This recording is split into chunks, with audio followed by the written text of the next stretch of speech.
हरे कृष्णा। हरे कृष्णा। हरे कृष्णा प्रभु जी। Group A में से आदित्य गर्ग प्रभु जी, आप शेयर करेंगे स्क्रीन? जी माता जी। आप हाँ मुझे। प्रभु जी, देखिए आपके ग्रुप ए के सारे डिवोटी प्रेजेंट हैं।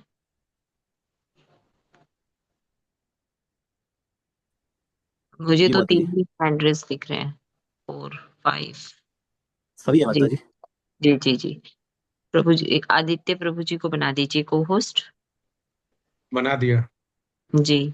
प्रभु जी स्क्रीन शेयरिंग करेगा? जी माता जी, आपको स्क्रीन। हाँ। माता जी स्क्रीन दिख रही है? हाँ हाँ, विजिबल, हाँ। आया। शुरू करें प्रभु जी? Yes yes. जी। हरे कृष्ण। हरे हरे कृष्णा। कृष्ण। इस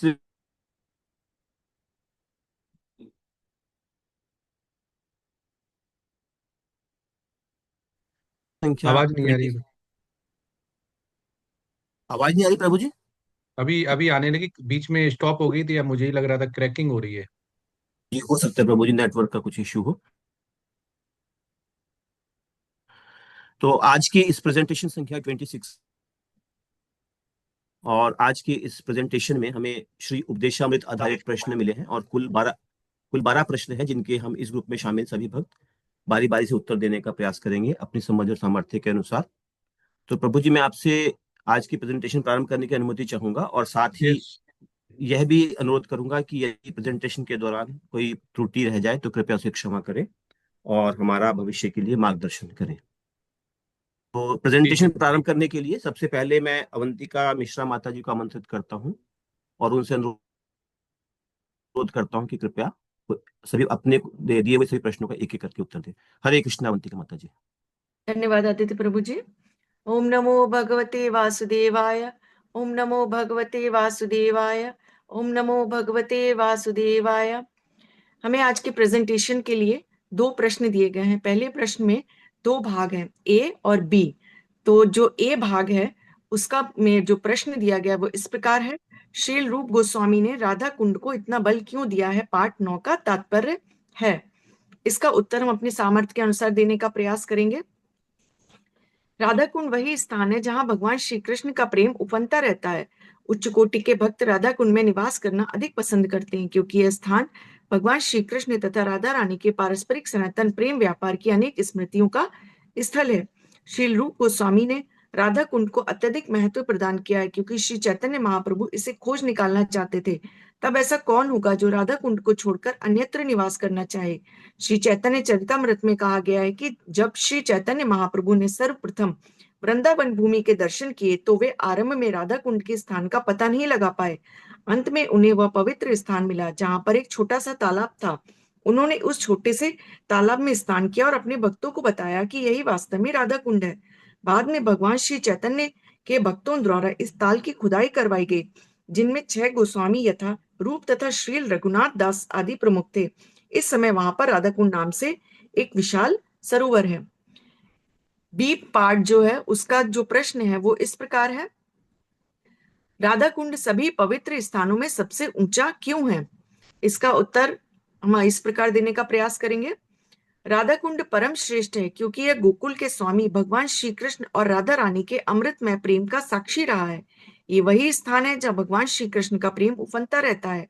राधा रानी भगवान श्री कृष्ण की सर्वश्रेष्ठ भक्त हैं और कृष्ण को सर्वाधिक प्रिय हैं, इसलिए उनका कुंड भी श्री कृष्ण को अत्यधिक प्रिय है। ऐसा कहा जाता है कि जो भक्त राधा कुंड में एक बार स्नान कर लेता है वह तुरंत भगवान श्री कृष्ण के प्रति गोपियों जैसा प्रेम भाव उत्पन्न कर लेता है। राधा कुंड के किनारे रहना तथा नित्य उसमें स्नान करना भक्ति की सर्वोच्च सिद्धि है। श्री राधा कुंड की सेवा करने से मनुष्य गोपियों के शाश्वत मार्गदर्शन में रहकर श्रीमती राधा रानी के सहायक बनने का अवसर प्राप्त कर सकता है। मेरा जो दूसरा प्रश्न है वो इस प्रकार है: बताएं कि राधा कुंड के महत्व को अन्य वैष्णव संप्रदायों में भक्तों द्वारा क्यों महसूस नहीं किया जा सकता? इसका उत्तर हम अपने सामर्थ्य के अनुसार देने का प्रयास इस प्रकार करेंगे। राधा कुंड के महत्व को अन्य वैष्णव संप्रदायों में भक्त क्यों उसी रूप में अनुभव नहीं कर पाते? इसका मुख्य कारण सिद्धांत और भक्ति भाव में भिन्नता है। गौड़ीय वैष्णव परंपरा में श्रीमती राधा रानी को कृष्ण की आह्लादनी शक्ति प्रेम का परम स्रोत माना जाता है। राधा कुंड को राधा कृष्ण के माधुर्य लीला का चरम स्थल समझा जाता है। अन्य संप्रदायों में राधा तत्व की यह सर्वोच्च व्याख्या केंद्रीय नहीं होती।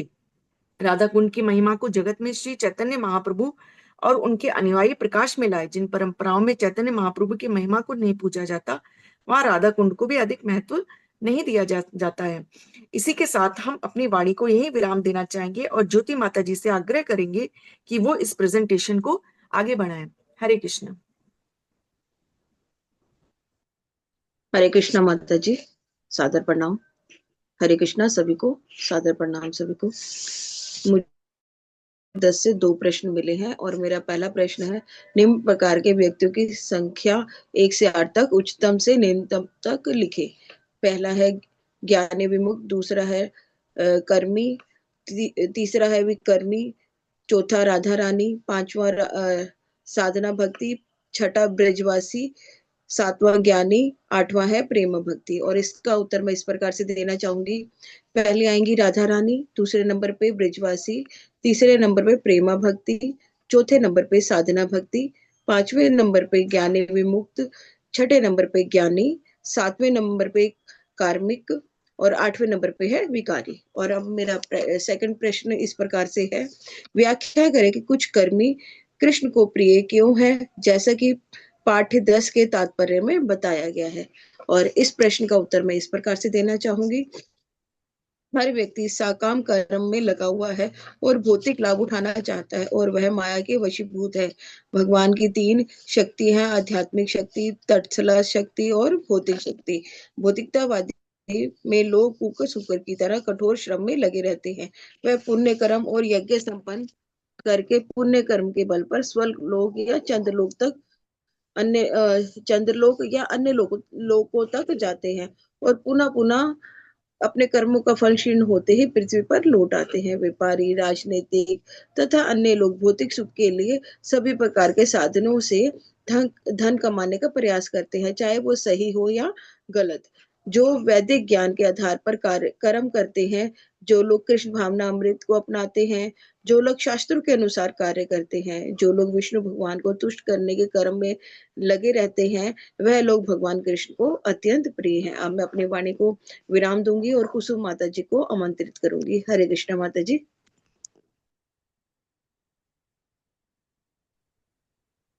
हरे कृष्णा माता जी, सादर प्रणाम। धन्यवाद मुझे आमंत्रित करने के लिए। आज मुझे 2 प्रश्न मिले हैं, जिसमें से मेरा पहला प्रश्न इस प्रकार से है, कर्मियों के प्रति कृष्ण के दृष्टिकोण का वर्णन करें, जैसा कि पाठ 10 श्लोक और तात्पर्य में वर्णित है। उत्तर इस प्रकार से है। पाठ 10 के अनुसार भगवान की शक्ति को 3 कोटियों में विभक्त किया गया है, आध्यात्मिक शक्ति, तथस्टा शक्ति, भौतिक शक्ति। मनुष्य तथस्टा शक्ति के अंतर्गत आता है। सकाम कर्मी भौतिक शक्ति के अंतर्गत आते हैं। सकाम कर्मी अपनी इंद्रिय तृप्ति के लिए विभिन्न प्रयत्न करते हैं। वो जो सकाम कर्मी वैदिक आदेशों के अनुसार कार्य करते हैं, वो उच्चतर लोकों में प्रवेश करने के बाद वहां के सुखों को भोग कर वापस मृत्यु लोक में आते हैं। ये सकाम कर्मी उनसे तो बेहतर है जो वैदिक आदेशों का पालन नहीं करते हैं और वैदिक अनुसार कार्य नहीं करते। जो वैदिक आदेशों का उल्लंघन करते हैं उनको विकर्मी कहते हैं। विकर्मी नीचतर लोकों को जाते हैं, जिनका भगवत प्राप्ति करना अत्यंत ही कठिन होता है। भगवान कृष्ण कहते हैं कि उन्हें भक्त सबसे ज्यादा प्रिय है। वैसे तो भगवान सभी की मनोकामना पूर्ण करते हैं, फिर चाहे वह कर्मी हो निष्कामी हो, पर उन्हें वह लोग ज्यादा प्रिय हैं जो निष्काम भाव से भगवान की सेवा करते हैं। इसके साथ ही मेरा पहला प्रश्न का उत्तर यहाँ समाप्त होता है और मैं दूसरा प्रश्न निम्न प्रकार से है। विप्रलम्ब सेवा को परिभाषित करें और पाठ 10 से दूसरा एक उदाहरण दें। भगवान की प्रत्यक्ष सेवा से बेहतर उनका चिंतन है। जब कोई शारीरिक रूप से भगवान की सेवा नहीं कर पाता, परंतु उन्हीं के चिंतन में उनकी सेवा करता है, ऐसे भाव को विप्रलम्ब सेवा कहते हैं।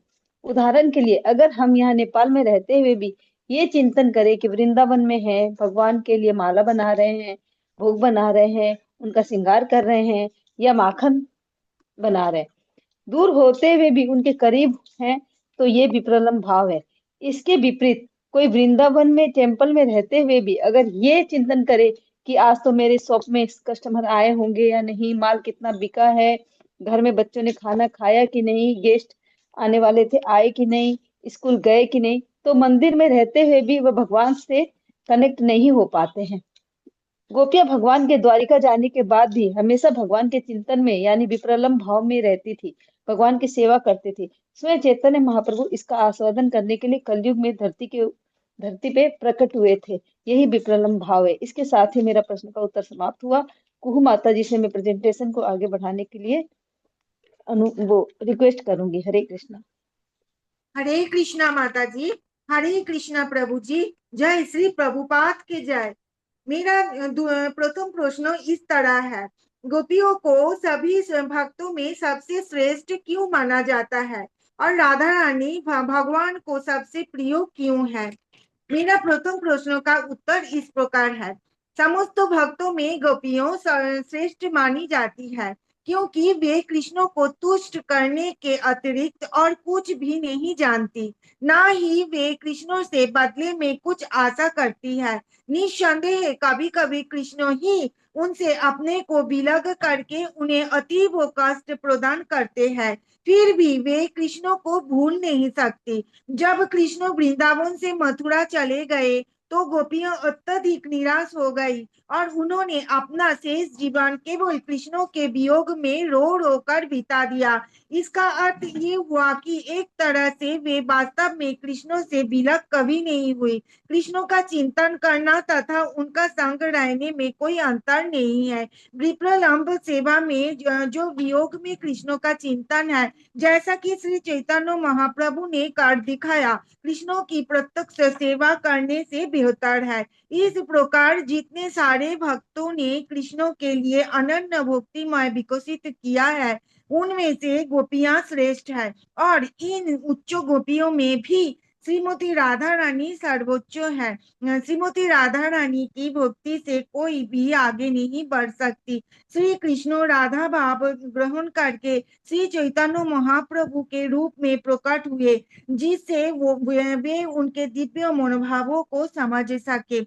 हरे कृष्णा। अभी मेरा द्वितीय प्रश्न इस प्रकार है, राधा कुंड के संबंध में अंतिम निर्देशों की व्याख्या करें और NOI 9 से 11 श्लोक और अभिप्रायों के संदर्भ में उन्हें कैसे गलत तरीके से लागू किया जा सकता है। मेरा द्वितीय प्रश्न का उत्तर इस तरह है, गोवर्धन पर्वत की तलहटी पर स्थित राधा कुंड सबसे श्रेष्ठ है क्योंकि यही वही स्थान है जहाँ कृष्ण के प्रेम उबलता रहता है। श्री चैतन्य चरितामृत मध्य लीला में कहा गया है कि जब श्री चैतन्य महाप्रभु ने सर्वप्रथम वृंदावन भूमि के दर्शन के लिए आए थे तो प्रारंभ में राधा कुंड के स्थान को पता नहीं लगा पाए। अंत में वह पवित्र स्थान मिल ही गया जहाँ पर एक छोटा सा तालाब था। उन्होंने छोटे से तालाब में स्नान किए और अपने भक्तों को बताया कि यही असली राधा कुंड है। बाद में भगवान श्री चैतन्य के भक्त 6 गोस्वामी द्वारा इस तालाब को खुदाई करवाई गई। श्रीमती राधा रानी कृष्ण की सबसे सर्वश्रेष्ठ भक्त है और उनका कुंड श्री राधा कुंड सर्वाधिक पूज्य स्थल है। यदि कोई महान सौभाग्यवश राधा कुंड तक पर आए और एक बार भी स्नान करने का अवसर प्राप्त कर लेता है तो वह कृष्ण के प्रति वैसा ही दिव्य प्रेम विकसित कर सकता है जिस तरह गोपियों ने किया था। अगर मनुष्य राधा कुंड के तट पर निवास करे और भगवान के प्रेमामयी सेवा में तल्लीन रहे और श्री राधा तथा उनके सहायक गोपियों के शरण ग्रहण करे, सारी भौतिक धारणाओं को परित्याग करे, तो शरीर छोड़ने पर वह श्री राधा की वैसे ही सेवा करने के लिए भगवान के पास लौट जाएगा जैसा कि उसने अपने जीवन में राधा कुंड के किनारे रहकर सोचा था। हरे कृष्णा। अभी मैं मेरे जीवा को यही पर विराम देते हुए आदित्य प्रभु जी को आमंत्रण करती हूँ और उन्हें प्रस्तुतिकरण को आगे बढ़ाने के लिए अनुरोध करती हूँ। हरे कृष्णा। माता जी धन्यवाद। आज के इस प्रेजेंटेशन में ये 2 प्रश्न दिए गए हैं। इसमें से पहला प्रश्न इस प्रकार है, नेक्टर ऑफ इंस्ट्रक्शन से किन्हीं दो महत्वपूर्ण बिंदुओं की व्याख्या करें जो दुनिया के सामने मौजूद वर्तमान सामाजिक मुद्दों को हल करने में मदद कर सकते हैं। अपनी प्रतिक्रिया में नेक्टर ऑफ इंस्ट्रक्शन से कम 3 ग्रंथों का संदर्भ दें। तो इस प्रश्न का उत्तर मैं इस प्रकार से देना चाहता हूं कि आज समाज में अधिकांश समस्याओं का मूल कारण जो है वो अनियंत्रित वाणी और क्रोध है। श्लोक 1 के अनुसार एक धीर या गंभीर व्यक्ति वही है जो वाणी, मन, क्रोध, जिह्वा, उदर और जननेंद्रिय के वेगों पर नियंत्रण रख सकता है। दरअसल इन वेगों का जो ये जो विकार है, इनका जो वेग है वो अनियंत्रित होता है, तभी सामाजिक अव्यवस्था फैलती है। जब वाणी का वेग अनियंत्रित होता है तो वह प्रजल्प या निरर्थक प्रलाप में बदल जाता है, और इसी प्रकार से क्रोध आज वैश्विक स्तर पर युद्धों का मुख्य कारण बना हुआ है। तो उपदेशामृत का जो पहला श्लोक है वो यह सिखाता है कि जो व्यक्ति इन सभी वेगों को नियंत्रित कर सकता है वही समाज में शांति स्थापित कर सकता है। दूसरा है अत्याहार और अत्यधिक प्रयास से मुक्ति, क्योंकि अत्याहार का अर्थ यहाँ पर है आवश्यकता से अधिक संग्रह करना या खाना। वर्तमान दुनिया जलवायु परिवर्तन और संसाधनों की कमी से जूझ रही है, जिसका मुख्य कारण मानवीय लालच है। पूंजीवादी समाज में अधिक संचय को सफलता का पैमाना माना जाता है, और यही मानवीय लालच आज दुनिया में कृत्रिम कमी पैदा कर रहा है। उपदेशामृत यहाँ पर यह स्पष्ट करता है कि प्रकृति के पास हर व्यक्ति की आवश्यकता के लिए पर्याप्त साधन है, किंतु किसी एक व्यक्ति के लालच के लिए नहीं। इसी प्रकार से प्रयास का अर्थ है उन भौतिक वस्तुओं के लिए अत्यधिक श्रम करना जिन्हें प्राप्त करना कठिन है और जो जीवन के वास्तविक उद्देश्य के लिए अनावश्यक है। आज के समय में आर्टिफिशियल सुख सुविधाओं के लिए मनुष्य ऐसी फैक्ट्रियों और उद्योगों में धकेल दिया गया है जहां पर वह केवल जीवित रहने के लिए संघर्ष करता है। उपदेशामृत के अनुसार यदि लोग सादा जीवन और उच्च विचार के सिद्धांत को अपना लें तो आर्थिक संकट स्वतः हल हो जाते हैं, क्योंकि एक गाय और कुछ कृषि योग्य भूमि ही किसी व्यक्ति की मूलभूत आवश्यकताओं को पूर्ण करने के लिए पर्याप्त है। तो इस तरह से निष्कर्ष निकलता है कि अपने शारीरिक वेगों पर नियंत्रण पाकर तथा सादा जीवन और उच्च विचार के सिद्धांत को अपनाकर ही संसाधनों का न्यायपूर्ण और बराबर वितरण संभव है। इस प्रकार उपदेशामृत द्वारा प्रस्तुत दो महत्वपूर्ण बिंदु, इंद्रिय संयम के माध्यम से व्यवहारिक सुधार और अत्याहार के त्याग द्वारा आर्थिक संतुलन, आज की वैश्विक समस्याओं के समाधान करने के लिए एक अनिवार्य साधन बन सकते हैं। अब इसके बाद जो दूसरा प्रश्न मेरे पास है वो है कि एक छंद चुने जो इस्कॉन के सदस्यों और इसकी व्यापक परंपरा से संबंधित लोगों के बीच में अभ्यास के अंतर से संबंधित हो, जैसे सामान्य रूप से हिंदू धर्म, अन्य वैष्णव परंपराएं या गौड़ीय वैष्णव परंपराएं। बताएं कि ये प्रथाएं कैसे भिन्न है और मतभेदों के कारणों का पता लगाएं। तो उपदेशामृत का जो चौथा श्लोक है वह इस विषय को समझने के लिए सबसे उपयुक्त है। ये श्लोक इस प्रकार से है, ददाति प्रतिग्रहणाति गुह्यम अख्याति पृच्छति भुंक्ते भोज्यते चैव षड्विधम प्रीति लक्षणम, अर्थात दान देना और स्वीकार करना, अपने मन की गुप्त बातें बताना और पूछना, प्रसाद ग्रहण करना और खिलाना, ये प्रेम पूर्ण आदान प्रदान के 6 लक्षण हैं। अब इसमें हम ये देखते हैं कि मतभेद जो है वो कहाँ पर है और किस प्रकार से है। जो पहला है इसमें श्रील प्रभुपाद ने जो है ये इस श्लोक को एक सामाजिक विज्ञान की तरह से देखा था, उसको लागू। एक और पारंपरिक वैष्णव केवल अपने संप्रदाय के भीतर ही प्रेम का आदान प्रदान करते थे। इस्कॉन ने इसे गैर हिंदुओं और यहाँ तक कि पाश्चात्य संस्कृति के लोगों के साथ भी साझा किया। तो दरअसल यह अनुकूल से संकल्प, यानी जो भी भक्ति के अनुकूल हो उसे स्वीकार करना के सिद्धांत पर आधारित है। दूसरा है सामान्य हिंदू धर्म में शुद्धता का जो विचार है वो शारीरिक और जन्म आधारित अधिक होता है। इसके विपरीत इस्कॉन चेतना की शुद्धता पर जोर देता है। इसलिए एक विदेशी भक्त को भी वह सम्मान दिया जाता है या किसी निम्न कुल में जन्मे हुए व्यक्ति को भी वो सम्मान दिया जाता है जो पारंपरिक रूप से केवल उच्च जाति के हिंदुओं को मिलता रहा है। और तीसरा है कि इस्कॉन एक ग्लोबल सोसाइटी के रूप में है। यहाँ पर ददाति प्रतिग्रहणाति का अर्थ जो है वो केवल भोजन ही नहीं बल्कि कृष्ण भावनामृत के प्रचार प्रसार के लिए धन और संसाधनों का योगदान भी है, जबकि अन्य परंपराओं में ये अक्सर व्यक्तिगत दान तक सीमित रह जाता है। तो इस तरह से हम ये कह सकते हैं कि यद्यपि जो मूल सिद्धांत इन सभी संप्रदायों में है वो कृष्ण की भक्ति है, वो समान रूप से है, लेकिन इस्कॉन इन 6 प्रेमपूर्ण व्यवहारों को संस्थागत और वैश्विक स्तर पर लागू करता है ताकि किसी भी पृष्ठभूमि का व्यक्ति भगवान कृष्ण का भक्त बन सके, जबकि अन्य परंपराएं अक्सर इसे मर्यादा और पारंपरिक सीमाओं के भीतर रखती हैं। इसके साथ ही मेरे इस प्रश्न का उत्तर भी यहाँ पर समाप्त होता है। और अब अगली जो प्रेजेंटर है हमारी इस ग्रुप की अंतिम प्रेजेंटर केका माता जी, उनको मैं सादर आमंत्रित करता हूँ, उनसे रिक्वेस्ट करता हूँ कि अपने दोनों प्रश्नों के उत्तर दें। हरे कृष्ण केका माता जी। हरे कृष्णा प्रभु जी, मुझे अभी एनओआई से 2 क्वेश्चन मिले हैं, तो मैं पहला क्वेश्चन जो है उसको पाठ करना चाहती हूँ। क्वेश्चन ये इस प्रकार है, एनओआई प्रस्तावना में श्रीला प्रभुपाद लिखते हैं कि कृष्ण भावनामृत में उन्नति अनुयायियों का दृष्टिकोण पर निर्भर करती है। चर्चा करें कि एनओआई के आपके अध्ययन के परिणाम स्वरूप कृष्ण भावनामृत का पालन करने के लिए आपके दृष्टिकोण कैसे विकसित हुआ है। आपके प्रतिक्रिया में एनओआई छंदों में अभिप्रायों का संदर्भ दे। कृष्ण भावनामृत आंदोलन श्रील रूप गोस्वामी के अध्यक्षता में संचालित है। श्री चैतन्य महाप्रभु के अनुयायियों में वृंदावन के छठ गोस्वामी उनके प्रमुख शिष्य है। कृष्ण भावनामृत में प्रगति के लिए अनुयायियों को पूर्ण गोस्वामी बनना चाहिए। जो कोई कृष्ण के पूर्ण भक्त बनना चाहता है उसे गोस्वामी बनना चाहिए। गो का अर्थ है इंद्रियों और स्वामी का अर्थ है प्रभु या मालिक। जब तक कोई अपना मन तथा इंद्रियों को वश में नहीं कर लेता तब तक वो गोस्वामी नहीं बन सकता। धीरे धीरे गोस्वामी भगवान के शुद्ध भक्त बनकर जीवन की सर्वोच्च सफलता प्राप्ति कर सकता है। अनुयायियों को अपने इंद्रियों को भगवान की सेवा में लगा देना चाहिए। उन इंद्रियों को वश में करना चाहिए। जब तक इंद्रियों भगवान के कार्यों में नहीं लगते तब तक वह शुद्ध नहीं बनता तथा वश में भी नहीं होता। श्रील रूप गोस्वामी द्वारा प्रदान किए श्री उपदेशामृत नामक उपदेशों का स्मरण लेना चाहिए। उपदेशामृत नए भक्तों के लिए प्रारंभिक उपदेश है। मनुष्य को इन उपदेश का पालन अत्यंत दृढ़ता के साथ करना चाहिए, तभी अपना जीवन सफल बनना अधिक सुगम होगा।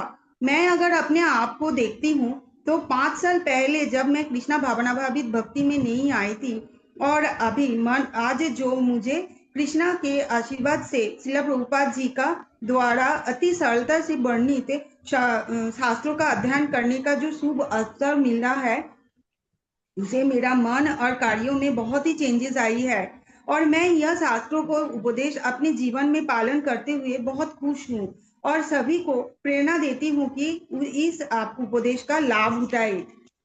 हरे कृष्णा। अभी मैं मेरा जो द्वितीय क्वेश्चन मिला है उसको पाठ करना चाहती हूँ। क्वेश्चन इस प्रकार है, इस एनओआई से कम 3 मार्ग चुने जो श्री प्रभुपाद के मूड और मिशन के को दर्शाते हैं। इसकन वर्तमान और भविष्य के लिए इन सिद्धांतों के महत्व पर चर्चा करें। तो मेरा ये क्वेश्चन का उत्तर मैं इस प्रकार देना चाहती हूँ। श्रील प्रभुपाद जी के अनुसार उच्चतर अधिकारियों जो वैदिक शास्त्रों के विधि विधान से चलते हैं उनके आदेश ग्रहण करके मनुष्य पूर्ण ज्ञान प्राप्त कर सकता है और जीवन को सार्थक बना सकता है। इस प्रसंग में श्रीमद् भागवतम में सूत गोस्वामी उचित मनोदर्शन का वर्णन कर रहे हैं। 1.2.9 में सारे धर्म निश्चित रूप से चरम मुक्ति के लिए है। उनका उपयोग कभी भी भौतिक लाभ के लिए नहीं करना चाहिए। धर्म तो उत्थान के लिए है, रोटी पाने के लिए नहीं। धर्म ईश्वर के नियम को बोध कराते हैं और मनुष्य को सही से पालन करना चाहिए और सांसारिक भवबंधन से मुक्त हो जाना चाहिए। भक्ति एक प्रकार अनुशीलन है। अभिप्राय यह है कि सक्रियता और क्रियाशीलता से रहना। आध्यात्मिकता के अनुशीलन का अर्थ ध्यान के लिए निष्क्रिय होकर बैठे रहना नहीं है। ध्यान का अर्थ है कम से कम ध्यान करते हुए समय व्यर्थ के कार्यकलाप को रोकना। भक्तिमय सेवा में न केवल ऐसे सभी व्यर्थ सांसारिक कार्यकलापों को रोका जाता है अपितु मनुष्य को सार्थक भक्ति कार्यों में भी लगती है। भक्ति की 9 विधियां द्वारा मनुष्य भक्ति में अग्रसर होते हैं। 3 प्रकार के भक्त हैं जो कनिष्ठ अधिकारी, मध्यमा अधिकारी तथा उत्तम अधिकारी है। मनुष्य को चाहिए कि वह कनिष्ठ अधिकारी ही ना बना रहे जो सदैव भक्ति के निम्नतर स्तर पे रहता है। हमें वैष्णव से उनके विशेष पद के अनुसार उचित रीति से मिलना चाहिए। श्रील रूप गोस्वामी के अनुसार अंतरक्षीय कृष्णा भावनामृत संघ की स्थापना भक्ति की बीच प्रेम के आदान प्रदान की सुविधाओं को बढ़ाने के लिए है। कृष्णा भावनामृत में कार्यकलाप को आगे बढ़ाने के लिए लोगों ने उदार होकर दान करते हैं।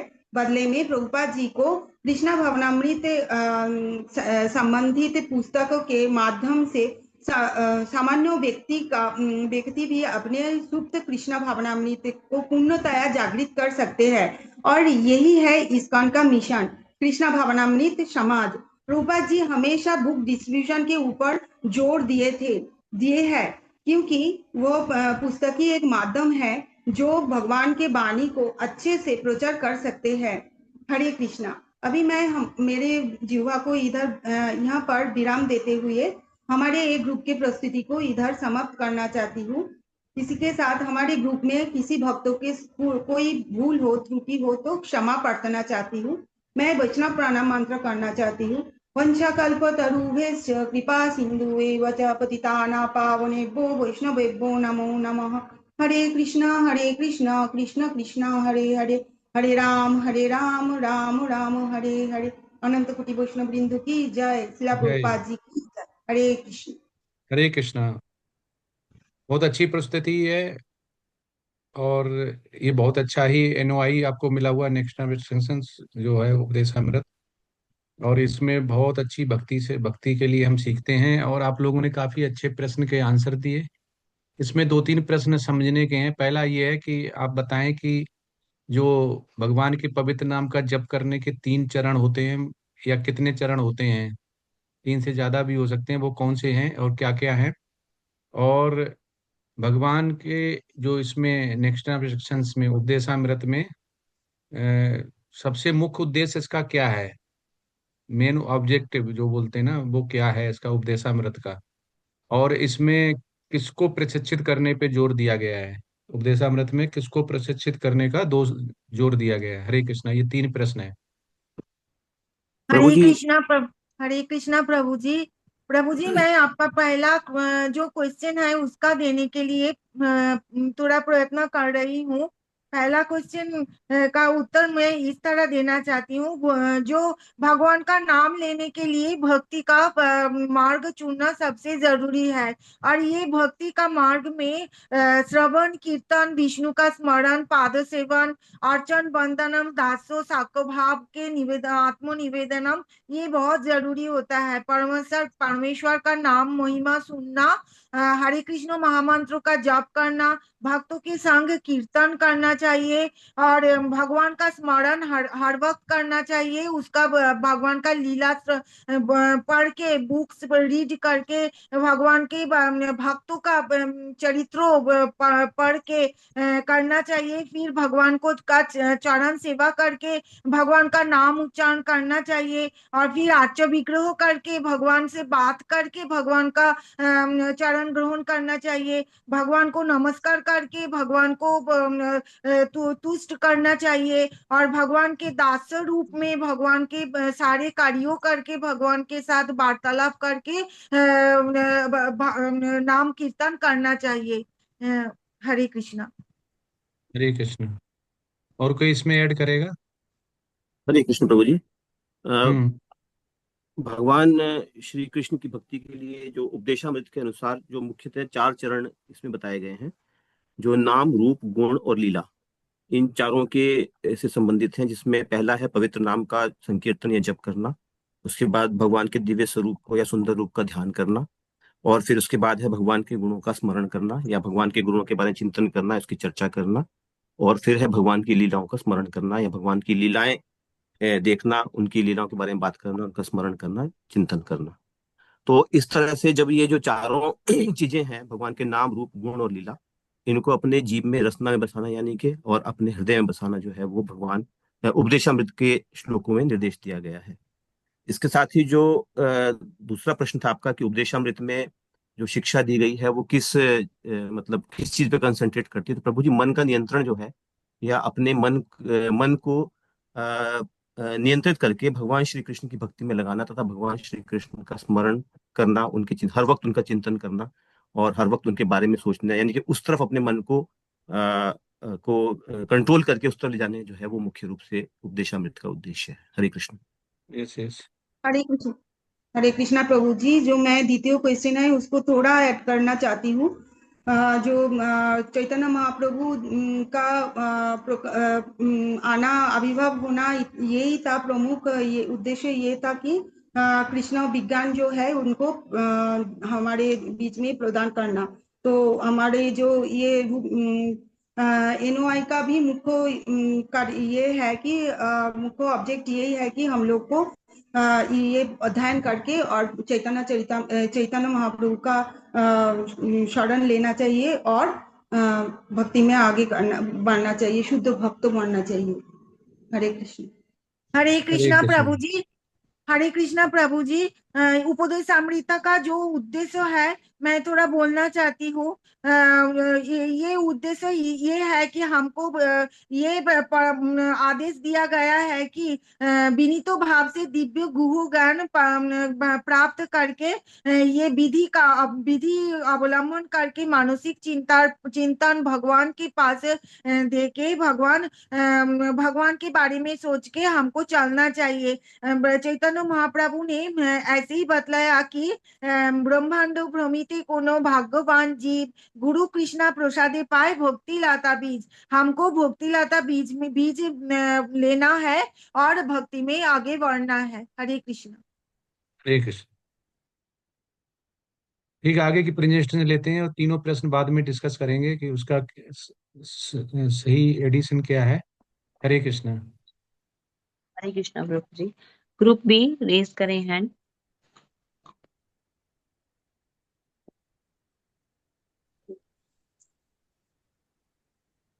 रंजना माता जी आप करेंगे स्क्रीन शेयरिंग? जी माता जी जी। माता जी। उनको बना दीजिए प्रभु जी को होस्ट। कौन? रंजन आर सिंह। जी जी जी जी जी प्रभु जी।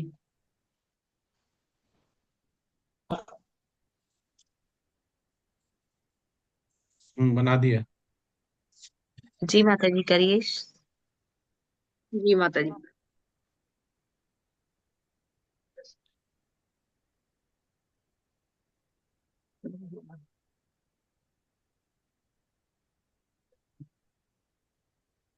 हाँ विजिबल है माता जी। जी धन्यवाद माता जी। जी।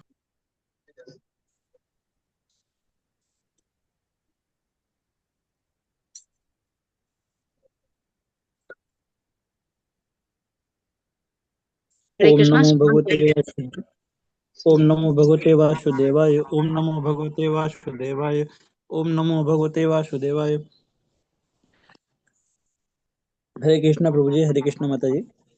आज हमारे बिग ग्रुप की प्रस्तुति है 27 प्रस्तुति है, जो कि श्री ईशोपनिषद पे आधारित प्रश्नों पे दिया गया है, जो कि मंत्र 1 से लेकर के 18 के बीच में हम लोग को प्रश्न प्रोवाइड किए गए हैं। हम कुल 6 डिवोटीज हैं। हमें कुल 12 क्वेश्चन प्रोवाइड किए गए हैं। उन 12 क्वेश्चन को हमने 2 राउंड में डिवाइडेशन दिया है।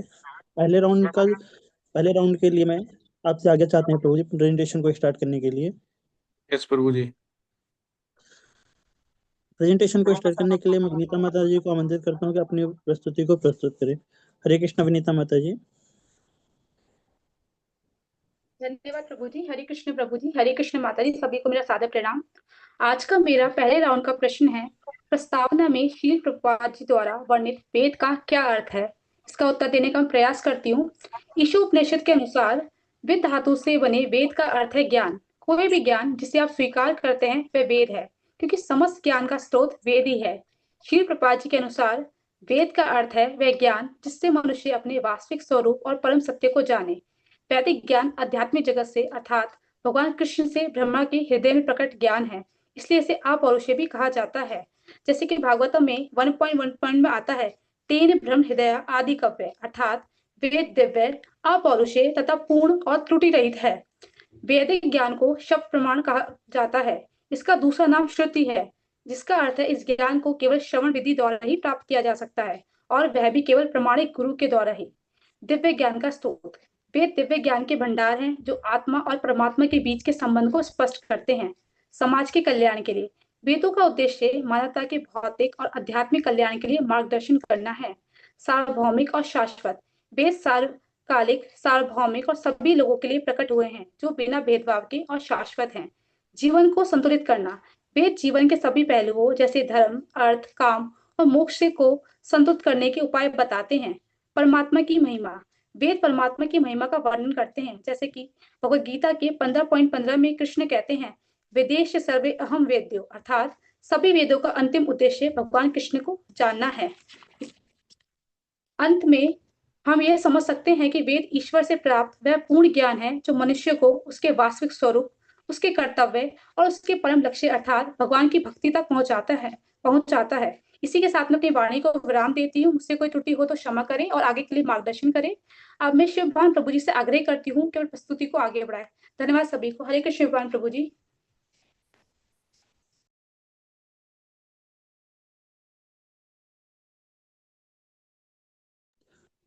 धन्यवाद विनीता माता जी। हरे कृष्णा प्रभु जी। हरे कृष्णा माता जी। मेरा पहले राउंड का प्रश्न है, बद्ध जीव के 4 दोषों की सूची बनाइए और परिचय में से उनके 2 उदाहरण दीजिए। इसका आंसर मैं इस प्रकार से देने का प्रयास करता हूँ। यह प्रश्न श्री ईशोपनिषद के परिचय में श्रील ऐसी भक्ति वेदांत स्वामी श्रील प्रभुपाद जी द्वारा बताया गया बद्ध जीव की सीमाओं को सीधे छूता है। प्रभुपाद जी बताते हैं कि बद्ध जीव अपने 4 मूल दोष के कारण वैदिक सत्य को स्वतंत्र रूप से नहीं समझ सकता। बद्ध जीव की सूची और फिर परिचय से जुड़े 2 उदाहरण से मैं स्पष्ट करना चाहूंगा। बद्ध जीव के 4 दोष श्रील प्रभुपाद जी अनेक ग्रंथों में ईशोपनिषद, गीता, भागवत में इन 4 दोषों का उल्लेख करते हैं। पहला भ्रम, दूसरा प्रमाद, विपरीत, तीसरा कर्णपट यानी कि अपूर्ण इंद्रियां। यह 4 दोष हैं। भ्रम यानी कि गलत को सही समझ लेना, प्रमाद यानी कि भूल करना या त्रुटि करना, विप्लव से जानबूझकर दूसरों को धोखा देने की प्रवृत्ति, और कर्णपट यानी कि अपूर्ण इंद्रिय, सीमित देखने, सुनने और समझने की शक्ति। इन 4 दोषों से ग्रस्त जीव को बद्ध जीव कहा जाता है। परिचय में प्रभुपाद जी स्पष्ट करते हैं कि आधुनिक मनुष्य वेदों को अपने तर्क से समझना चाहता है, परंतु वह स्वयं दोष युक्त है, इसलिए उसे गुरु और शास्त्र का आश्रय लेना आवश्यक है। एक स्पिरिचुअल उदाहरण के द्वारा समझने का प्रयास करते हैं भ्रम और कर्णपट। मनुष्य स्वयं को शरीर मानता है, मैं हिंदू हूँ, मैं पुरुष हूँ, मैं भारतीय हूँ।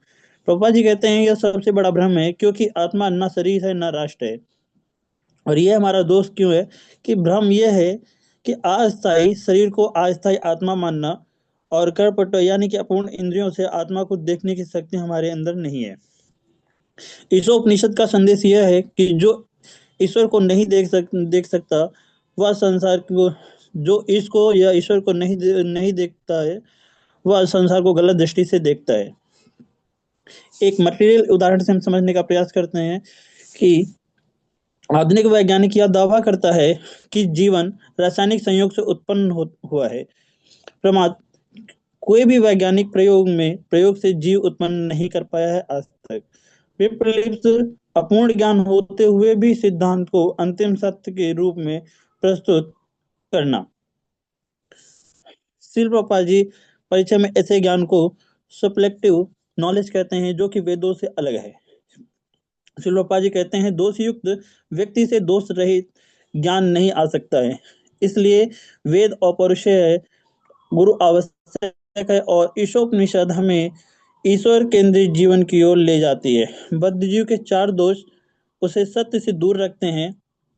ईशोपनिषद का परिचय यह सिखाता है कि जब तक मनुष्य अपने दोष स्वीकार नहीं करता है और गुरु शास्त्र का आश्रय नहीं लेता है, तब तक वह वेदों का वास्तविक अर्थ नहीं समझ सकता। मेरी प्रस्तुति यहीं पे समाप्त होती है। अगर कोई त्रुटि हुई है प्रभु जी, हम क्षमा प्रार्थी हैं, आगे आप मार्गदर्शन के अभिलाषी हैं। आगे की प्रस्तुति के लिए मैं रंजन माता जी को आमंत्रित करता हूँ कि अपनी प्रस्तुति को प्रस्तुत करें। हरे कृष्णा प्रभु जी। हरे कृष्णा माता जी। धन्यवाद प्रभु जी। हरे कृष्णा प्रभु जी। हरे कृष्णा माता जी। सभी को सादर प्रणाम। मेरा फर्स्ट राउंड का प्रश्न है, आरोह का क्या अर्थ है? इसका उत्तर इस प्रकार देने का प्रयास करती हूँ। ईशो उपनिषद में आरोह का अर्थ ऊपर की ओर चढ़ना या उन्नति होता है। आध्यात्मिक संदर्भ में यह जीवात्मा की निम्न चेतना से उच्च चेतना की ओर बढ़ने वाली यात्रा को दर्शाता है। हरे कृष्णा। इसी के साथ मैं अपनी वाणी को विराम देती हूँ। अब मैं सत्येंद्र प्रभु जी से आग्रह करती हूँ कि प्रस्तुति को आगे बढ़ाए। हरे कृष्णा प्रभु जी। हरे कृष्णा माता जी। सभी को सादर प्रणाम। धन्यवाद रंजन माता जी। हरे कृष्णा प्रभु जी। हरे कृष्णा माता जी। सभी को सादर प्रणाम। मेरा आज का पहला प्रश्न इस प्रकार है, इस कथन को ईशोपनिषद की प्रस्तावना के संदर्भ में स्पष्ट कीजिए कि वेद मानव मानव ज्ञान का संकलन नहीं है। मैं इस प्रश्न का उत्तर ईशोपनिषद की प्रस्तावना तथा ऐसी भक्ति वेदांत स्वामी शील प्रपात जी के द्वारा प्रतिपादित वैदिक दर्शन के आधार पर इस प्रकार देना चाहूंगा। शील प्रपात जी स्पष्ट रूप से बताते हैं कि वेद अपौरुषेय है, अर्थात वे किसी मनुष्य द्वारा रचित नहीं है। ईशोपनिषद की प्रस्तावना में कहा गया है कि वैदिक ज्ञान परम सत्य श्री भगवान से ब्रह्मा के हृदय में प्रकट हुआ। इसलिए यह कहना कि वेद मानव ज्ञान का संकलन है वैदिक ज्ञान के विपरीत है। शील प्रपात जी 4 दोषों का उल्लेख करते हैं जिससे हर मनुष्य ग्रस्त रहता है: भ्रमित होना, गलती करना, धोखा देने की प्रवृत्ति और सीमित इंद्रिया। ये दोष होने के कारण वह पूर्ण सत्य तक नहीं पहुंच सकता, परंतु वेद इन सब दोषों से मुक्त है क्योंकि वे ईश्वर से उत्पन्न है। शील प्रपात जी कहते हैं कि वेद हमें कुछ नया विचार नहीं देते, बल्कि जो नित्य सत्य है उसे प्रकट करते हैं। मानव ज्ञान समय के साथ बदलता है, पर वेदों का ज्ञान कालातीत है। वेदों को श्रुति कहा गया है, अर्थात सुना हुआ ज्ञान। इसे किसी ने लिखा नहीं है, बल्कि अनुभूत और प्रकट किया गया है। यह ज्ञान पीढ़ी दर पीढ़ी गुरु शिष्य परंपरा से सुरक्षित रहा है। इसमें यह स्पष्ट होता है कि वेद मानव चिंतन का संकलन नहीं, बल्कि दिव्य अनुभूति का प्रवाह है। ईशोपनिषद की प्रस्तावना बताती है कि वास्तविक ज्ञान वही है जो हमें ईश्वर से जोड़ दे। वेदों का उद्देश्य मनुष्य को भगवान की सेवा में स्थापित करना है, न कि केवल विद्वान बनाना। अतः यह कथन पूर्ण सत्य है कि वेद मानव ज्ञान का संकलन नहीं है, क्योंकि वे ईश्वर से प्रकट हुए हैं, वे अपौरुषेय हैं, वे मानव सीमा से परे हैं, वे नित्य सत्य को उद्घाटित करते हैं। ईशोपनिषद और शील प्रपात जी के समस्त ग्रंथ यह सिद्ध करते हैं कि वेद मानव मस्तिष्क की उपज नहीं, बल्कि ईश्वर चेतना का प्रकाश है। अब मैं यहीं पर अपनी वाणी को विराम देते हुए ज्योति माता जी से अनुरोध करता हूं कि वे अपनी परिस्थितियों को आगे बढ़ाएं। हरे कृष्णा। ज्योति माता जी। सत्येंद्र प्रभु जी, सभी को मेरा सादर प्रणाम। मेरा आज का पहले राउंड का प्रश्न है, ज्ञान की अज्ञानात्मक और निगमात्मक प्राणियों की शील प्रभुपाद की व्याख्या के संबंध में ज्ञान के वैष्णव सिद्धांत पर चर्चा करें। भगवान के सर्वोच्च व्यक्तित्व के रूप को जानने के संबंध में इसकी प्रासंगिकता पर चर्चा करें। अपने उत्तर में श्री उपनिषद परिचय का संदर्भ भी दें। अज्ञानात्मक और निगमात्मक प्रणालियां। अज्ञानात्मक ज्ञान, यह ज्ञान ईश्वर के रूप, गुण और लीला को सीधे शास्त्रों और अनुभवों के माध्यम से प्राप्त किया जाता है। यह एक आंतरिक और प्रत्यक्ष अनुभव है। इसके विपरीत निगमात्मक ज्ञान, यह ज्ञान तर्क और विश्लेषण के माध्यम से भगवान के सर्वोच्च रूप को समझने का प्रयास है। यह शास्त्रों के विवेचन और तात्विक दृष्टिकोण से प्राप्त होता है। शील प्रभुपाद का दृष्टिकोण। शील प्रभुपाद ने वैष्णव सिद्धांत के माध्यम से बताया है कि भगवान के सर्वोच्च रूप की वास्तविक समझ दोनों प्रणालियों से होती है।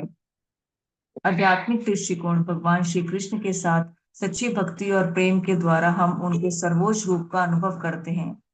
ये अज्ञानात्मक है। भौतिक दृष्टिकोण। भगवान को तर्क और शास्त्रों के माध्यम से समझने का प्रयास किया जाता है। ये निगमात्मक है। श्री उपनिषद का संदर्भ। श्री उपनिषद में भगवान के सर्वोच्च रूप का ज्ञान प्राप्त करने के लिए स्पष्ट रूप से बताया गया है कि केवल भौतिक और तात्विक दृष्टिकोण से ही भगवान का ज्ञान नहीं हो सकता, बल्कि अनुभव और भक्ति के द्वारा उनकी महिमा का वास्तविक अनुभव किया जा सकता है।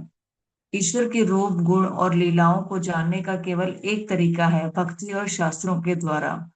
प्रासंगिकता। भगवान के सर्वोच्च रूप को जानने में भगवान का सर्वोच्च रूप केवल भौतिक अनुभव से नहीं, बल्कि दिव्य भक्ति और तात्विक ज्ञान के संयोजन से समझा जा सकता है। शील प्रभुपाद ने बताया है कि भगवान को सर्वोच्च जानने के लिए हमें आत्मा, तात्विक दृष्टिकोण और भक्ति का समन्वय करना चाहिए। आध्यात्मिक और भौतिक उदाहरण। जैसे एक भक्त भगवान के चरणों में नमन करता है, वह आत्मा से उनके रूप का अनुभव करता है। ये अज्ञानात्मक ज्ञान का उदाहरण है। और भौतिक तर्क और शास्त्रों के माध्यम से भगवान के सर्वोच्च रूप को समझने की कोशिश की जाती है, जैसे विज्ञान द्वारा भगवान के अस्तित्व पर विचार करना। ये निगमात्मक ज्ञान में। इसी के साथ मैं अपनी वाणी को विराम देती हूँ और निराक्षी माता जी को आमंत्रित करती हूँ कि वो अपनी प्रस्तुति प्रस्तुत करें। धन्यवाद ज्योति माता जी। हरे कृष्णा प्रभु जी, सादर प्रणाम। हरे कृष्णा माता जी, आपके और सभी वैष्णव के चरणों में सादर प्रणाम। आज का मेरा पहले राउंड का प्रश्न है कि स्पष्ट करें आपके कृष्ण एक व्यक्ति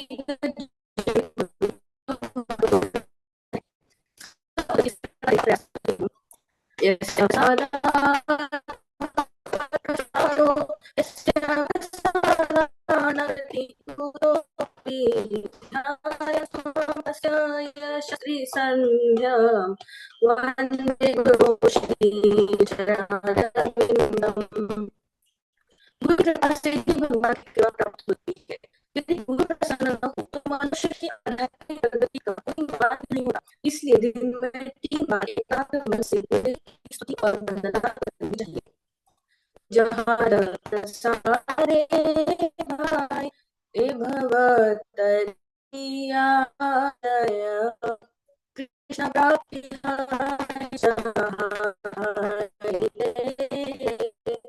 हरे कृष्णा माता जी, हम इस आपकी वॉइस संसार के ब्रेक हो रही है। हरे कृष्ण माता जी, अभी आ रही है वॉइस? जी हाँ, अब आ रही है। जी, गुरुदेव की कृपा से ही हम इस संसार को पार कर सकते हैं और केवल उन्हीं के माध्यम से हम कृष्ण को प्राप्त कर सकते हैं। आदि शंकराचार्य जी रचित गुरुअष्टकम में वे बताते हैं कि यदि मन न भोग में फंसा है, न योग में, न ही राज्य या धन की चिंता हो, लेकिन यदि वह गुरु के चरणों में भी नहीं लगा तो इस वैराग्य का क्या ही अर्थ है। और यदि मन न वन में रमता है, न घर के कार्यों में रमता है, न शरीर की चिंता करता है, लेकिन यदि वह गुरु के चरणों में स्थिर नहीं है तो ऐसी अनासक्ति का क्या ही लाभ है। श्रीमद् भागवत में लिखित है कि आध्यात्मिक विषयों को जानने के लिए जिज्ञासु व्यक्ति को गुरु की आवश्यकता होती ही है। शास्त्रों में वर्णित है, जब कोई व्यक्ति उत्तम चेतना में आता है और एक संत पुरुष को आध्यात्मिक गुरु के रूप में स्वीकार करता है तो वह दर्शन, कहानियों, महान भक्तों के वर्णन और भगवान तथा उनके भक्तों के बीच का आदान प्रदान के रूप में कोई वैदिक निर्देश सुनता है तो इस तरह वह व्यक्ति मन में तरोताजा होता जाता है, बिल्कुल उस व्यक्ति की तरह जो अपने पूरे शरीर पर सुगंधित चंदन का लेप लगाता है और स्वयं को आभूषणों से सजाता है। इन सजावटों की तुलना धर्म और आत्मा के ज्ञान से की जा सकती है। इस प्रश्न के उत्तर की समाप्ति भक्ति विनोद ठाकुर जी के उपदेश इस भजन से करती हूँ। दीक्षा गुरु कृपा कोरी मंत्र उपदेशा कोरिया दिखाना कृष्णा तत्वेर निर्देशा। दीक्षा गुरु अपने शिष्यों को हरि नाम मंत्र के जप का निर्देश देकर अपनी अकारण कृपा दिखाते हैं। ऐसा करके वे शिष्यों को सर्वोच्च भगवान श्री कृष्ण से संबंधित सत्यों की दिशा में निर्देशित करते हैं। अब मैं अपनी वाणी को विराम देती हूँ, अपनी त्रुटियों के लिए क्षमा याचना करती हूँ और शिवान प्रभु जी को प्रस्तुति आगे बढ़ाने की विनती करती हूँ। हरे कृष्णा प्रभु जी, हरे कृष्णा माता जी। यहाँ पे हमारे फर्स्ट राउंड की प्रस्तुति समाप्त होती है। सेकंड राउंड की प्रस्तुति के लिए मैं फिर से विनीता माता जी को आमंत्रित करता हूँ कि अपनी प्रस्तुति को प्रस्तुत करें। हरे कृष्णा विनीता माता जी। धन्यवाद शिवान प्रभु जी। हरे कृष्ण प्रभु जी, हरे कृष्ण माता जी, सभी को मेरा पंचांग प्रणाम। आज का मेरा दूसरे राउंड का प्रश्न है, वेदों के विषय पर बोलते समय श्री प्रभुपाद जी गुरु को स्वीकार करने के महत्व पर चर्चा क्यों करते हैं? अपने उत्तर में श्री ईशोपनिषद के परिचय का संदर्भ दे, इसका उत्तर देने का प्रयास करती हूँ। श्री प्रभुपाद जी वेदों की चर्चा करते समय गुरु स्वीकार करने पर इसलिए बल देते हैं क्योंकि वेद अपौरुषेय हैं तथा मानव बुद्धि अपूर्ण है। वैदिक ज्ञान परंपरा से आता है, वेदों का लक्ष्य भक्ति है, तर्क नहीं, और भक्ति केवल गुरु कृपा से प्राप्त होती है। गुरु का महत्व, श्री ईशोपनिषद के प्रथम मंत्र में भगवान संकेत देते हैं कि किसी भी आध्यात्मिक कार्य में ज्ञान का सही मार्गदर्शन प्राप्त करने के लिए गुरु की आवश्यकता होती है। ओम पूर्णमिदं पूर्णमिदं, यह मंत्र बताता है कि सत्य और भ्रम से जुड़ने के लिए गुरु का मार्गदर्शन आवश्यक है। गुरु के बिना वास्तविक ज्ञान नहीं प्राप्त होता। श्री प्रभुपाद ने हमेशा कहा है कि बिना गुरु के किसी भी आध्यात्मिक क्षेत्र में प्रगति नहीं संभव नहीं है। वे सच्चे गुरु की महिमा का वर्णन करते हुए बताते हैं कि गुरु केवल शास्त्रों के ज्ञान के माध्यम से ही शिष्य को सही दिशा दिखाता है। गुरु का मार्गदर्शन, श्री प्रभुपाद के अनुसार गुरु ही शिष्य को सच्चे आत्मज्ञान की ओर निर्देशित करता है, जो कि केवल शास्त्रों में ही नहीं बल्कि जीवन के अनुभवों से भी प्राप्त होता है। जैसे कि श्री प्रभुपाद ने the science of self realization में बताया है कि केवल गुरु ही आत्म साक्षात्कार की प्रक्रिया को सही ढंग से समझा सकता है, जिससे आध्यात्मिक उत्थान संभव है। आध्यात्मिक और भौतिक दृष्टिकोण से गुरु की महिमा, गुरु भौतिक और आध्यात्मिक दोनों ही दृष्टिकोण से शिष्य को प्रगति दिलाने में सहायक होते हैं। वे शिष्य को भौतिक जीवन की समस्याओं से निपटने के साथ साथ आत्मा की सच्ची पहचान भी कराते हैं, जैसे कि प्रभुपाद जी ने Bhagavad Gita as it is में किया है। गुरु के बिना ब्रह्म ज्ञान प्राप्ति संभव नहीं। ईशोपनिषद के अनुसार ब्रह्म ज्ञान प्राप्ति केवल गुरु के माध्यम से संभव है।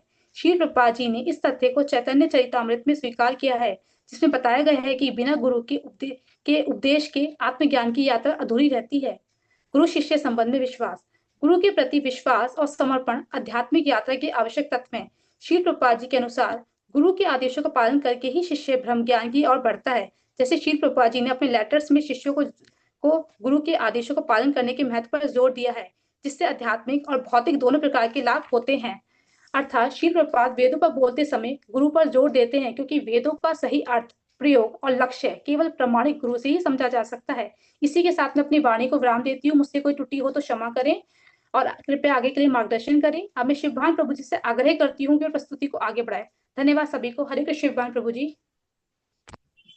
हरे कृष्ण प्रभु जी, हरे कृष्ण माता जी। धन्यवाद विनीता माता जी। मेरे सेकंड राउंड का प्रश्न है, शिल प्रभुपाद जी, शिल प्रभुपाद मंगलाचरण अभिप्राय में लिखते हैं कि जीवन का मानव रूप जीव चेतना का पूर्ण प्रकटीकरण है। इस कथन के संबंध में मानव जीवन के महत्व को स्पष्ट कीजिए। इसका आंसर मैं इस प्रकार देने का प्रयास करता हूँ। यह कथन श्री ईशोपनिषद के मंगलाचरण में श्रील ऐसी भक्ति वेदांत स्वामी श्रील प्रभुपाद जी द्वारा मानव जीवन के अद्वितीय महत्व को स्पष्ट करता है। श्रील प्रभुपाद जी लिखते हैं, जीवन का मानव रूप जीवन की चेतना का पूर्ण प्रकटीकरण है। इसका अर्थ यह है कि सभी योनियों में चेतना विद्यमान है, परंतु केवल मानव जीवन में ही चेतना पूर्ण रूप से विकसित होती है। जहां जीव सोच सकता है कि आत्मचिंतन कर सकता है और परम सत्य के विषय में प्रश्न कर सकता है। श्रीमद् भागवतम में 11.9.29 में बताया गया है कि मानव जीवन अत्यंत दुर्लभ है और इसे आत्म कल्याण के लिए उपयोग करना चाहिए। अगर हम अन्य योनियों की बात करते हैं तो वृक्ष की योनि सुसुप्त चेतना में होती है। वृक्ष योनि जो होती है सुसुप्त चेतना में होती है। पशु योनि सीमित चेतना है और मानव योनि जो है पूर्ण विकसित चेतना है। पशु खा सकते हैं, सो सकते हैं, डर सकते हैं, लेकिन मैं कौन हूं यह प्रश्न केवल मनुष्य पूछ सकता है। ईशोपनिषद के मंत्र 1 में यह बताया गया है कि पशु में नहीं देवता में भी सीमित केवल मानव में ही विकसित हो सकती है, क्योंकि मानव त्याग और भोग का संतुलन समझ सकता है और स्वामित्व तो नहीं ईश्वर भाव सीख सकता है। आत्मा और परमात्मा को जानने का अवसर कठोपनिषद में उत्तिष्ठ जागृत प्राम्यवारान्य बोधयत का यह आह्वान मनुष्य के लिए है, न कि पशुओं के लिए। श्रील प्रभुपाद जी के अनुसार मानव जीवन का उद्देश्य, श्रील प्रभुपाद जी बार बार कहते हैं कि मानव जीवन का उद्देश्य इंद्रिय तृप्ति नहीं आत्म साक्षात्कार है। भगवत गीता 7.19 में बहु नाम जन्म नामन्ते, अनेक जन्मों के बाद मनुष्य भगवान को समझ सकता है। हम इसको उदाहरण के माध्यम से समझने का प्रयास करते हैं। भक्ति का मार्ग है नाम स्मरण, सेवा और शास्त्र अध्ययन। ये सभी क्रियाएं चेतना के उच्चतम प्रयोग है और केवल मानव जीवन में संभव है।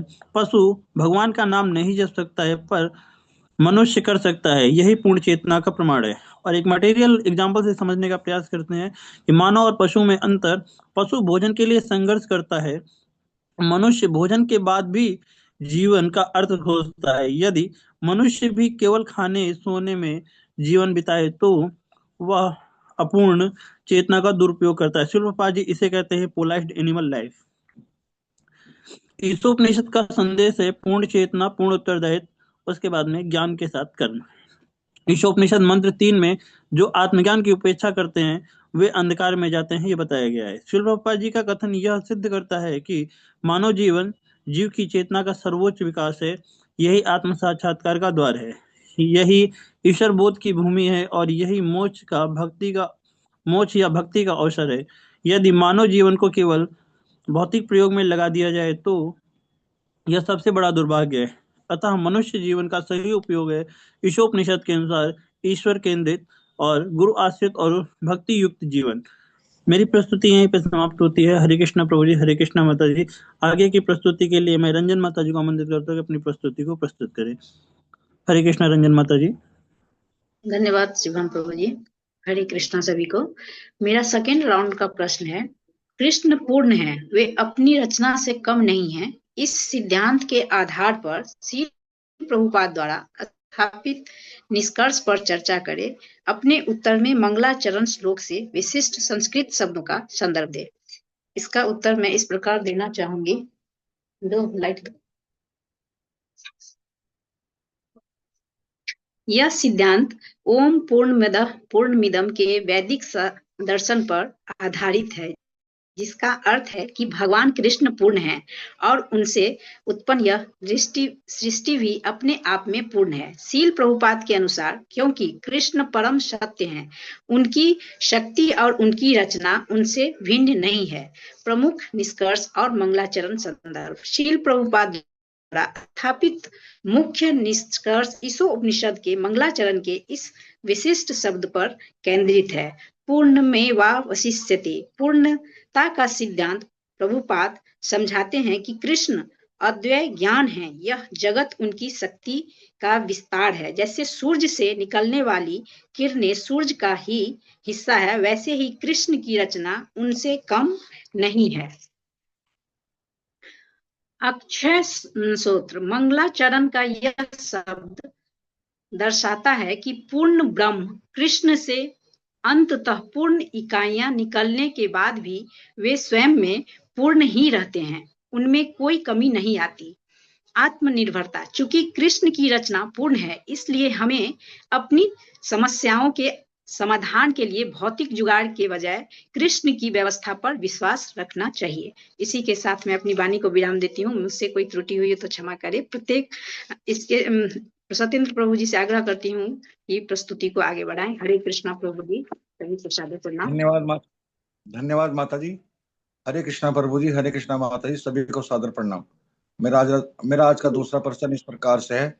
एक संस्कृत विद्वान शील प्रपात जी के आह्वान के अनुवाद की व्याख्या करें, जिसमें उन्होंने सीधे भगवान के सर्वोच्च व्यक्तित्व का उल्लेख किया है, लेकिन यह मूल संस्कृत में स्पष्ट नहीं है। यह प्रश्न श्री ईशोपनिषद की प्रस्तावना तथा ऐसी भक्ति वेदांत स्वामी शील प्रपात जी की अनुवाद पद्धति को समझाने के लिए अत्यंत महत्वपूर्ण है। इसे एक संस्कृत विद्वान के दृष्टिकोण से स्पष्ट किया जा रहा है। इस उपनिषद का पहला मंत्र है ओम पूर्णमदा पूर्णमिदं पूर्णमुदच्यते पूर्णस्य पूर्णमदाय पूर्णमेवावशिष्यते। संस्कृत दृष्टि से यहाँ पूर्ण शब्द का प्रयोग है भगवान कृष्ण या पुरुषोत्तम शब्द प्रत्यक्ष नहीं है। शील प्रपात जी इसका अनुवाद करते हैं, the personality of God head is perfect and complete. यहाँ उन्होंने स्पष्ट रूप से supreme personality of God head को केंद्र में रखा है। संस्कृत विद्वान के दृष्टिकोण से अनुवाद का अर्थ केवल शब्दानुवाद नहीं, बल्कि तात्पर्य, सिद्धांत और परंपरा है। शील प्रपात जी तात्पर्यात्मक अनुवाद करते हैं, न कि केवल शब्दानुवाद। पूर्ण शब्द का वैदिक अर्थ है पूर्ण। कोई निर्जीव या निराकार सत्ता नहीं हो सकती। पूर्णता का अर्थ है ऐश्वर्य, शक्ति, ज्ञान, रूप, लीला, अर्थात जिसमें 6 ऐश्वर्य पूर्ण रूप से हो वही भगवान है। इसलिए पूर्ण यानी के भगवान, और वैदिक सिद्धांत के अनुसार भगवान यानी के पुरुषोत्तम यानी के व्यक्तित्व।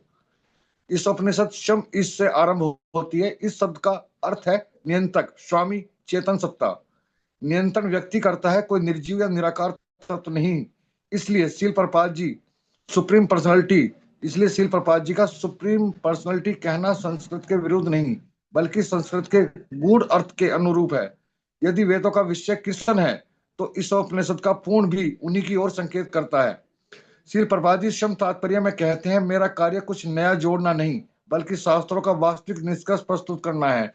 उन्होंने मायावादी अस्पष्टता को हटाया, वैदिक सिद्धांत को स्पष्ट किया और मनुष्य को सीधे भगवान से जोड़ दिया।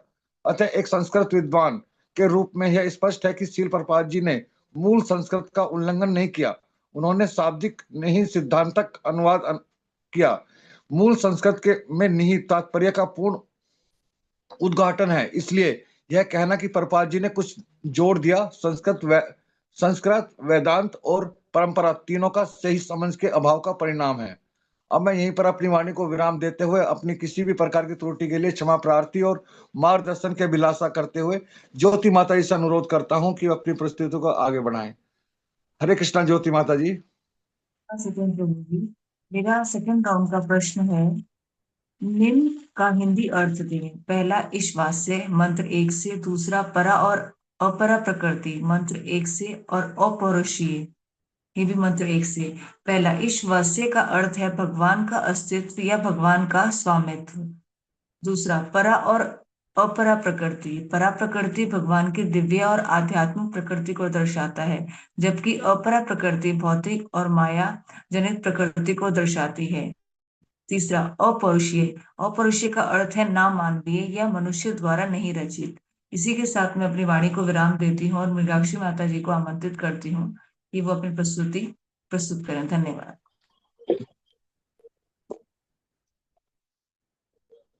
धन्यवाद माता जी। हरे कृष्ण सादर प्रणाम जी। हरे कृष्ण माता जी। आपका सभी वैष्णव के चरणों में सादर प्रणाम। मेरा आज के सेकंड राउंड का प्रश्न है, ईशो में इस वेद का अंश है। उत्तर इस प्रकार देने का प्रयास करती हूँ। ईशोपनिषद यजुर्वेद का अंश है। ईशोपनिषद मंत्र एक हमें यह समझा है कि स्वामित्व प्रत्येक वस्तु परम पुरुष भगवान की संपत्ति है और शक्तियां भगवान से उद्भूत है और उस सबके नियंता भगवान है। दूसरा, पापों की जड़। भगवान के स्वामित्व की अवमानना करके प्रकृति के नियमों का जानबूझकर उल्लंघन करना ही पापों का जड़ है। तीसरा, मानवीय उत्तरदायित्व। पशु पक्षी सरीसृप तथा अन्य विभिन्न होने वाले जीव प्रकृति के नियमों का कड़ाई से पालन करते हैं, अतः ना उनके लिए पाप प्रश्न है और न ही उपदेश उनके लिए बने हैं। एकमात्र मानव जीवन ही उत्तरदायित्व का जीवन है और शांति मनुष्य एक दूसरे से शत्रुता बरतते हैं और कुत्ते बिल्लियों की तरह झगड़ते रहते हैं, भौतिक स्वामित्व के लिए झगड़ा करते रहते हैं। प्राकृतिक संसाधन और जमीन के लिए न झगड़े और सब भगवान की कृपा से ही प्राप्त हुआ है, ये समझकर संतुष्ट रहे ही हमें ये श्लोक ये मंत्र बताता है। इस प्रश्न के उत्तर को पूर्ण करने के लिए देवनाशतम के श्लोक के उदाहरण से करना चाहूंगी। विश्वासेन हि विश्वासः तरुणो भविष्यति कीर्तनीयमतो बल्यान् हरेर्नामेव केवलम् हरेर्नामेव केवलम्। अंतिम हरे कृष्ण माता जी, सांस आपकी कब आवाज ब्रेक आएगी? हो रही है। हरे कृष्ण, अभी आ रहे हैं। जी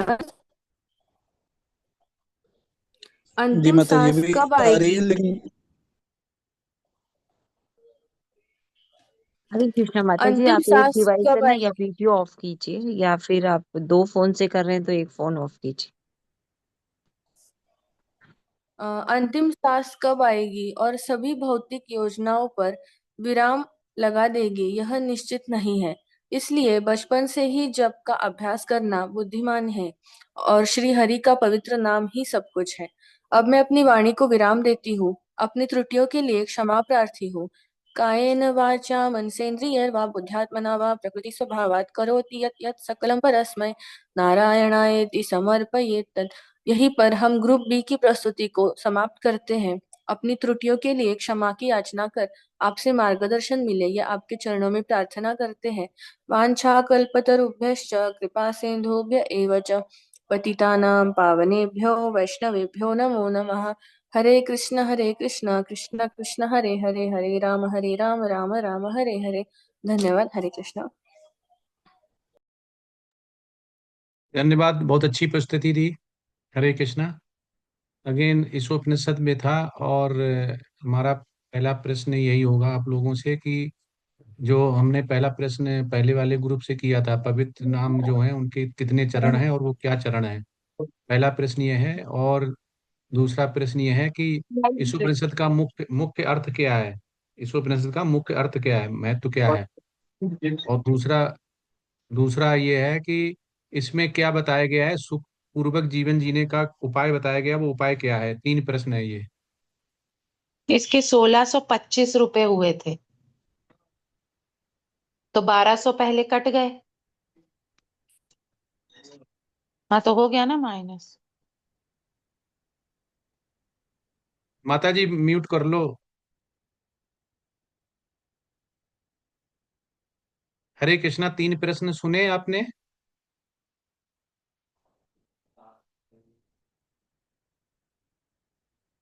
ग्रुप बी। हरे कृष्णा, हाँ, कोई यस। आंसर देना चाहेगा? डाला हुआ माता जी ने ग्रुप में मैसेज भेजा है, बिल्कुल सही है। नाम अपराध। नाम अपराध, नाम आवास। आवास और शुद्ध नाम। जी। बिल्कुल सही है। तो पहले वाले ग्रुप से और दूसरे वाले ग्रुप से ये है कि हमें ये समझना बहुत जरूरत है कि हम क्या जप कर रहे हैं। तो भगवान के नाम के जो जप करते हैं, वो जप जप की तीन मुख्य अवस्थाएं या चरण होते हैं जो आचार्य लोग बताते हैं। पहला, जब हम सीखते हैं तो हमारे साथ साथ जब हम पहली बार करते हैं तो अपराध होता है, किसी न किसी तरह से अपराध होता है, ये शुद्ध नहीं होता है वो। तो पहला होता है अपराध सही, जिसे बोलते हैं नाम अपराध। दूसरा फिर चरण आता है, वो होता है नाम आभास। उसमें थोड़ा नाम की आभास होने लगता है कि हम क्या गलतियां कर रहे हैं, हम क्या अपराध कर रहे हैं, तो आभास होने लगता है वो। तो वो उसकी अवस्था होती है दूसरी। तीसरी अवस्था होती है जब ये दोनों अवस्थाएं निकल जाती हैं तो हम शुद्ध नाम जपने लगते हैं। जितना अभी हमें अपराध होता है वो पता चलने लगता है कि हमारे क्या क्या अपराध हैं, तो शुद्ध नाम जपने लगता है। और हमें शुद्ध नाम जब जपने लगते हैं, पहुंचते हैं, तभी हमें हमारा विकास जो है भौतिक से भौतिक से आध्यात्मिक की तरफ होता है, तभी हमें प्रेम प्राप्त होता है। हरे कृष्णा। दूसरा प्रश्न कौन बताएगा? हरे कृष्ण प्रभु जी, मैं प्रयास करती हूँ। यस माता जी। इसमें उपनिषद का जो जो अर्थ बताया गया है कि भगवान से, मतलब भगवान से जुड़ने का कहा गया है। इसमें जो है परमेश्वर की जो ऊर्जा है वो इसमें विद्यमान है। भगवत गीता में भी ये कहा गया है। मैं पता नहीं। हरे कृष्ण प्रभु जी, क्या मैं प्रयास कर सकता हूँ प्रभु जी? Yes yes. मैं थोड़ा सा प्रयास कर सकता हूँ। ईशोपनिषद जो है, दो शब्दों से जो मिलकर के बनाया गया ईश और उपनिषद। इसमें हम ईश को भगवान और परमेश्वर श्री कृष्ण बोला गया है, और उपनिषद कि जो परम सत्य की ओर हमें ले जाए, यानी कि जो हमें भगवान के बारे में बताए। तो हम इसको पूरा एक साथ इस तरह से बोल सकते हैं कि वह ज्ञान जो हमें भगवान या ईश्वर की तरह निकट ले जाए, वो हमें सिखाता है। तो उसको हम ईशोपनिषद बोल सकते हैं, जिसमें संपूर्ण जगत जो भगवान है, जिनका कोई आदि ना कोई अंत है, उनके बारे में बताया गया है प्रभु जी। ओके, और कोई इसमें ऐड करेगा? हरे कृष्ण हरे प्रभु जी। कृष्णा प्रभु जी, दंडवत प्रणाम। प्रभु जी आपके यस आगे हो तो यस कुछ ऐड करेगा। Yes yes. प्रभु जी, ईशोपनिषद का मेन उद्देश्य क्या है? हमें हर वस्तु को भगवान शिव से, मतलब सॉरी, भगवान का हर, मतलब ईशावास्यम इदम सर्वम, मतलब सब कुछ जो है, कण कण जो भी वस्तु है, सभी में भगवान का वास है, सभी संपत्ति भगवान की है। तो हमको उचित त्याग की भावना से उसको ग्रहण करना चाहिए, और भोग की दृष्टि से नहीं, बल्कि भगवान को अर्पित करके ग्रहण करना चाहिए। उसका एक्चुअली मेन उद्देश्य यही है कि हर संपत्ति जब भगवान की है तो हमारे में जीवों के प्रति भी संभाव आ जाएगा, क्योंकि उसमें सभी में हम परमात्मा के रूप में भगवान को देखेंगे। तो उस तरह से है कि अपने को अपलिफ्ट करने का है। और दूसरा प्रभु जी, आपने जो बताया था मेन उद्देश्य है उपदेशामृत का, तो उसका उपदेशामृत का मेन उद्देश्य क्या है? कि अपने को मन और सेंसेस पर कंट्रोल करना, और ताकि मतलब गोस्वामी जो बनने के ऊपर जो साधकों को चाहिए कि वो अपने को गोस्वामी के स्तर तक ऊपर उठा लेके जाए। जब तक हम गोस्वामी नहीं बनेंगे तब तक वो पूरा नहीं होगा। और दूसरा, आपने एक सवाल किया था आपने कि ये उपदेशामृत से प्रशिक्षित किसको किया जाएगा?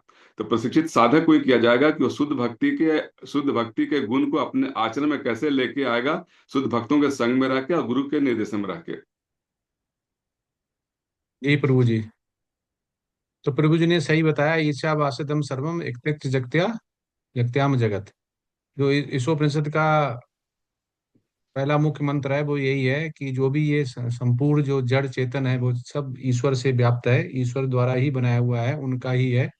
और हमें ये संदेश देता है ये वाला ईशावास्यम सर्वम की संसार की हर वस्तु में परमात्मा का निवास है। और इसीलिए हमें बड़ा भोग त्याग है वो समझ के करना चाहिए कि ना की लालच से। हरे कृष्णा। अभी किसी का कोई प्रश्न है पूछ सकते हैं, नहीं तो विराम देते हैं। बहुत अच्छी परिस्थिति रही दोनों की।